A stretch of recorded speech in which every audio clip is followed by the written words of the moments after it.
The reason that humans are the best species is because you can learn the knowledge of every other human that lived before you just by reading.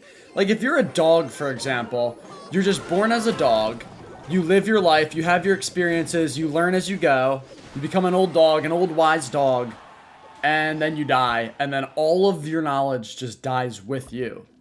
But as a human, you can have all these experiences, document them, and then anyone else that comes behind you can then just learn. Like, if you put Elon Musk just on Earth alone, he's not gonna figure out how to build Teslas. Like, it's impossible. He's not even gonna get to Wi-Fi on his own. He can't do any of that stuff. I mean, just him in like a field is just, he's useless. But the reason someone can be so successful like that is because you have all of these millions of humans beforehand that made these crazy advancements that you can, instead of recreating them all, you just can learn how they work and then learn how to expand on them further.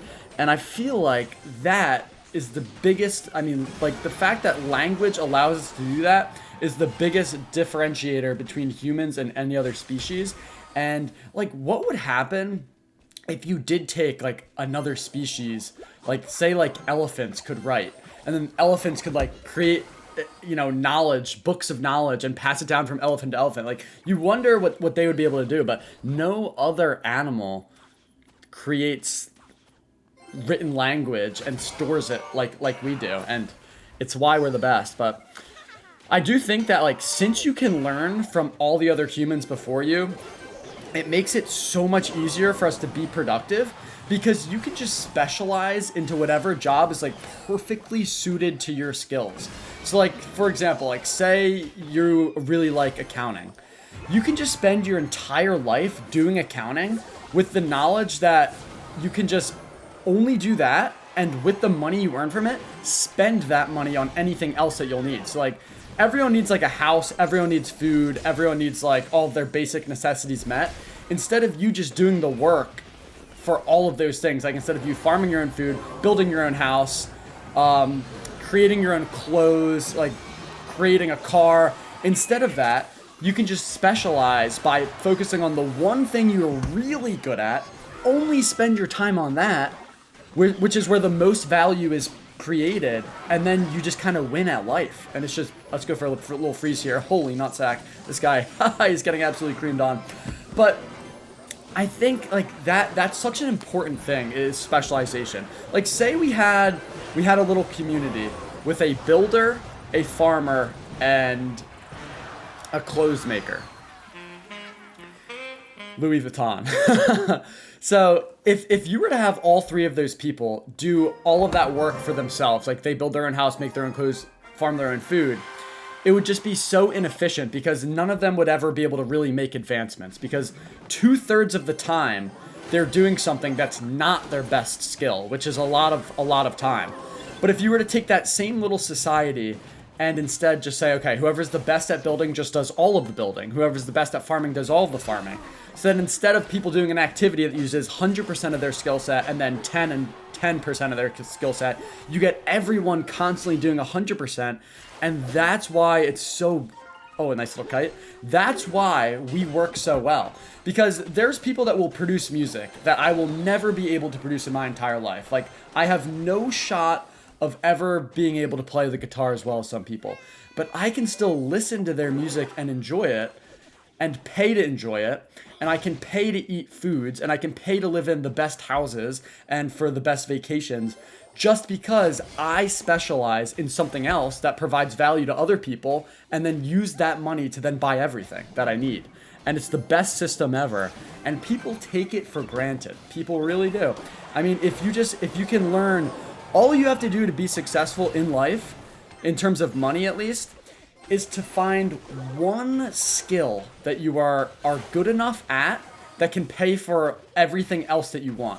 You literally need a singular skill, and there's an infinite amount of skills out there. Like, if you're the best doorknob builder in the world, if you are just the best at building doorknobs, you can make infinite amount of money, pretty much. I mean, do you know how many, like, say you were able to, okay, we're actually going to take some huge damage here. Holy nutsack.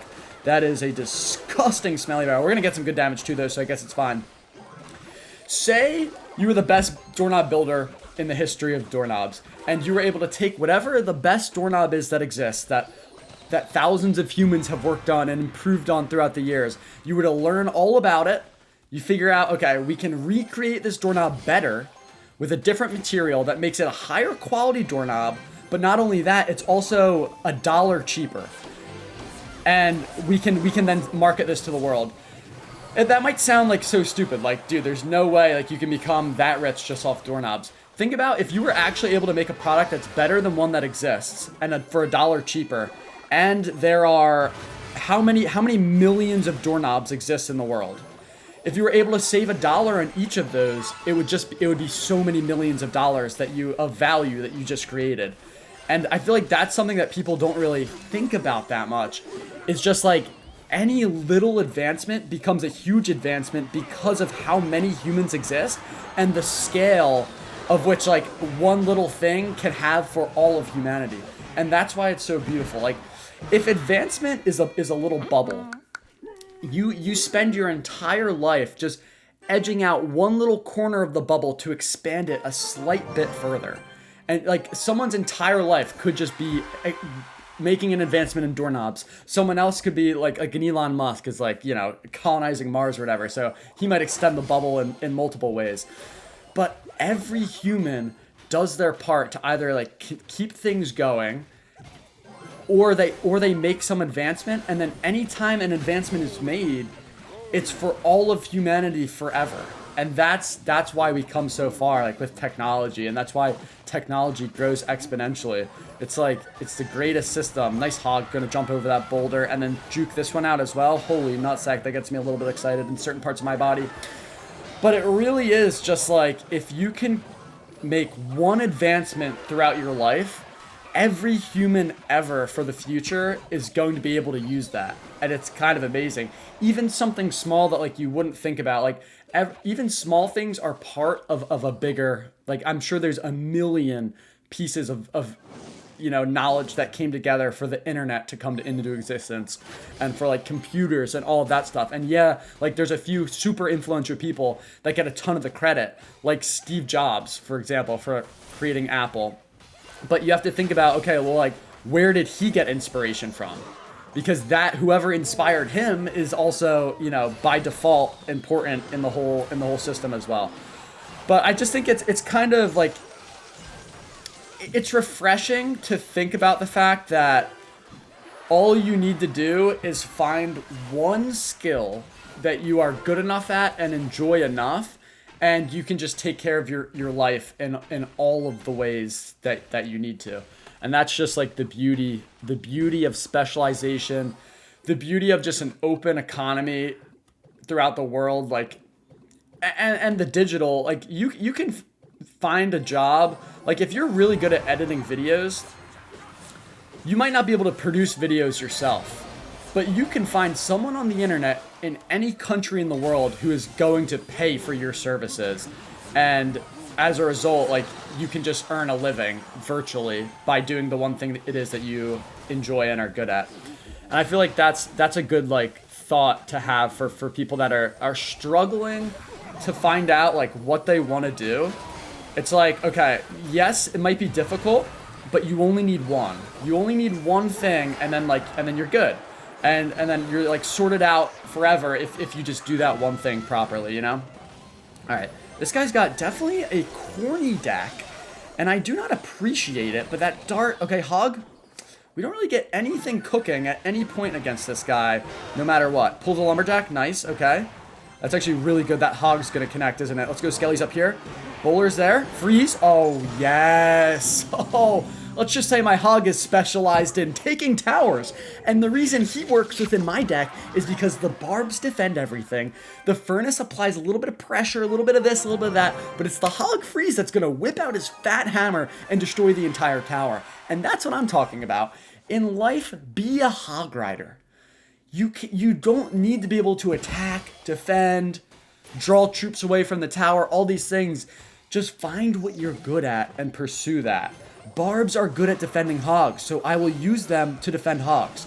And I think like that's just what you need to do. And that's kind of the whole point of education, I guess, is to learn what other humans before you learned and figured out. Figure that all out, and then use the rest of your life to either expand on it or like use it, you know, just to better other people. And then that's just what produces our beautiful little global society or species that we have. And it really is just what separates us from everyone else. All right, let's get tactical on this Clash game. Enough of the yappage. I mean, humans are great. I messed up my Ice Golem. Humans suck. They mess up Ice Golem placements.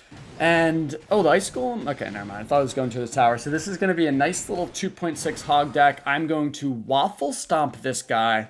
And I'm going to show him that I'm specialized in Clash. Let's see if he goes for a hog here. He does. Little Barb's freeze, never hurt nobody. Oh, yeah, except all those little puppies they murdered. I don't know why I said puppies. It should have said children. Let's see. What do you want to go? Ice Golem here? Skelly's first. Now Ice Golem, if you have a small penis. Ice Spirit. Wait, is he playing Sneaky Golem? I haven't seen a nice... Oh, no. He used it on offense earlier. All right. So, let's see if this guy has biblical levels of greed. If he does, he'll immediately go in for a fireball on that. Let's see if he wants it. Okay. Doesn't. Let's see if I have biblical levels of greed and go with the Dark Hog and then try to snipe down. Okay, that's a bad hog, I feel like. Oh, wait, Ice Golem pop on all of those? Perfect lineup. Oh my. And those two skeletons, you don't think about it. Okay, but they were going to get huge damage. So let's go Furnace here. And if he gets greedy, okay, he could have went for a turret there. I was not prepared for it. But it doesn't matter because now I have a Furnace down. That's going to apply some good pressure. We'll see if he goes for an Ice Golem. And I should be able to squeeze... Oh, I wanted that Spirit. Should be able to squeeze him dry soon. The only thing I am worried about is if he goes for a hog prediction fireball and predicts the little nuts off my barbs. But I'm just going to go in here. He definitely has the cannon and cycle, so he's going to use that. Yeah, this is a tough matchup. Probably one of the worst matchups you could ever get because fast cycle cannon defends my hog every single time. All I have to defend his hog is my barbs, but he has fireball. And if he pieces that together with the little brain that he has, he might be able to win. But we'll see. Let's go barbs here. Obviously, he's going hog here. He does. And he gets an Ice Golem there as well. Okay. Well, lick my testicle sack. Let's go for this in the back. He's going to go Musketeer. Yep. This sucks penis. This sucks big, fat, dingly penis. I don't know what I'm supposed to do to win this game, honestly. Actually, I do know. I have to go for a little bit of a different defense here. And he goes with a log there, which is quite interesting. Okay, I want to go barbs here. I hope he just fireballs that, and I'm going to switch a little laneage here. Okay, that sucks balls. Yeah, this is just, I mean, this is horrendous, all of it. And now I don't have a good defense lined up for his hog. Okay, let's just go Skellies here, and let's go Ice Golem, and let's freeze. Okay, goes for a fireball there. That's interesting. All right, I'm going to go barbs here and then hog left, and we're going to get a nice freeze somewhere. Where's the freeze? Cannon in the middle. There it is. Here's the freeze of a lifetime.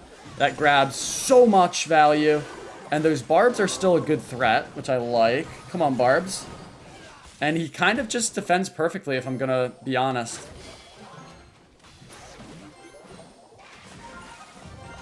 All right, let's go for this. That's really unfortunate.